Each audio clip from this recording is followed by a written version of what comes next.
ചെങ്കടലിന്റെ വടക്കൻ ഭാഗത്ത് അമേരിക്കൻ പടക്കപ്പലിനെ വീണ്ടും ആക്രമിച്ചിരിക്കുകയാണ് യമനിലെ ഹൂത്തികൾ. USS ട്രൂമാൻ എന്ന പടക്കപ്പലിനെയാണ് ഡ്രോണുകളും 2 ക്രൂയിസ് മിസൈലുകളും ഉപയോഗിച്ച് ആക്രമിച്ചതെന്ന് ഹൂത്തികളുടെ സൈനിക വക്താവായ യഹ്യ സാരി പറയുന്നു. യമന് നേരെ ആക്രമണം നടത്താൻ ഈ കപ്പൽ തയ്യാറെടുക്കുകയായിരുന്നു. അങ്ങോട്ട് കയറി ആക്രമിച്ചതോടെ യമന് നേരെയുള്ള ആക്രമണം തടയാൻ കഴിഞ്ഞെന്നും യഹ്യ സാരി ഒരു വീഡിയോ സന്ദേശത്തിൽ പറയുന്നു. ഇന്നലെ വൈകിട്ട് ഇസ്രയേലിലെ ടെല്ലവീവിനെ 2 ഡ്രോണുകൾ ഉപയോഗിച്ചും ഹൂത്തികൾ ആക്രമിച്ചിരുന്നു. അസ്കലാൻ പ്രദേശത്തേക്ക് ഒരു ഡ്രോണും അയച്ചിരുന്നു. ടെല്ലവീവിനെ മാത്രം ഇന്നലെ 2 തവണയാണ് ആക്രമിച്ചത്. ഇസ്രയേൽ ഗാസ അധിനിവേശം അവസാനിപ്പിക്കാതെ ആക്രമണങ്ങൾ അവസാനിപ്പിക്കില്ലെന്നും യഹ്യ സാരി വ്യക്തമായി പറയുന്നുണ്ട്.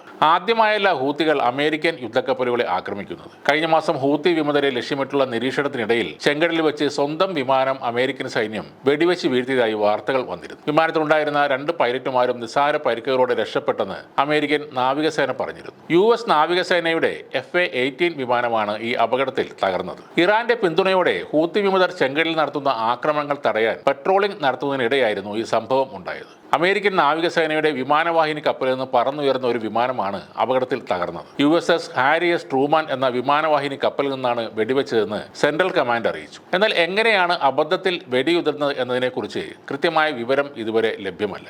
ഹൂത്തികൾ തങ്ങളുടെ വിമാനം ആക്രമിച്ച് തകർത്തു എന്ന വിവരം പുറത്തു പറയാനുള്ള ജാള്യത മൂലമാണ് അബദ്ധത്തിൽ സ്വന്തം വിമാനം വെടിവെച്ചിട്ടത് എന്ന വാർത്ത അമേരിക്ക ഇറക്കിവിട്ടത്. നവംബർ മാസത്തിലും 2 അമേരിക്കൻ യുദ്ധക്കപ്പലുകൾക്ക് നേരെ ആളില്ലാ വിമാനങ്ങളും ആന്റിഷിപ്പ് ബാലിസ്റ്റിക് മിസൈലുകളും ക്രൂസ് മിസൈലുകളും ഹൂത്തികൾ തൊടുത്തുവിട്ടിരുന്നു. എന്നാൽ ഇവയെല്ലാം ലക്ഷ്യസ്ഥാനത്ത് എത്തും മുമ്പ് നശിപ്പിച്ചുവെന്നാണ് അമേരിക്കൻ സൈന്യം അറിയിച്ചിരിക്കുന്നത്.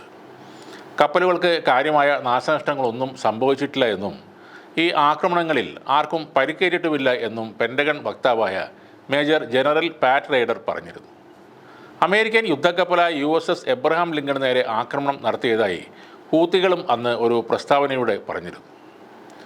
കുറച്ചുപേർ മാത്രം അടങ്ങുന്ന ഹൂത്തികളുടെ ഒരു സായുധ സംഘം ലോകത്തിലെ ഏറ്റവും ശക്തരെന്ന് അവകാശപ്പെടുന്നവരുടെ യുദ്ധക്കപ്പൽ പോലും ആക്രമിക്കുകയാണ്.